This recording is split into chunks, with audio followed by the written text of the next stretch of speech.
Now, one of the most famous music icons of India, the veteran film singer S.P. Balasubramaniam, often known as SPB, has died in Chennai at the age of 74. Now, he was admitted to hospital in early August after testing positive for the coronavirus.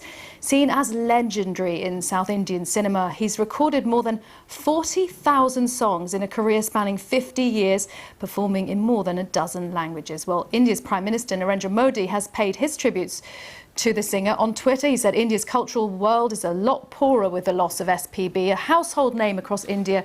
His melodious voice and music enthralled audiences for decades. Let's talk to Ashanti Omkar from the BBC Asian Network, who has a special show on South Indian music, and she's visited the singer as well as interviewed him.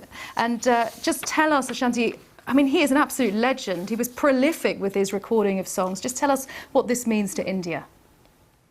I totally echo what the PM, the Prime Minister, said, because this was completely devastating news to wake up to. He had been critical, but at one point in August, we saw a video of him from hospital saying, "I will get better, I'll be back." And I've been keeping in touch with his son, and everybody has been praying. All my socials have completely blown up with people's tributes to him, music directors, record labels.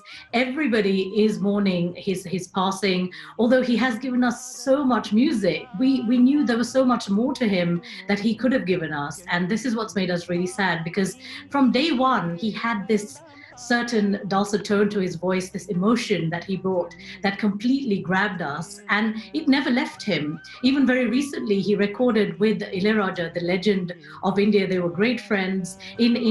He actually recorded a song which completely touched my heart to revisit it today, because it was for the warriors of COVID and of the pandemic. It was a song as a tribute to all those people who are helping people get over this pandemic. And to see that this has taken him has completely devastated all of us. Ashanti, you had the privilege to meet the man himself. What was he like to talk to? Oh my gosh, Corinne, I have to say, when I went to that set to meet him, because I had met him a couple of times, my first ever trip to India in 2001, I had met him, he introduced me to his whole family. It was a wedding, a big wedding of Venkat Prabhu, a director in India.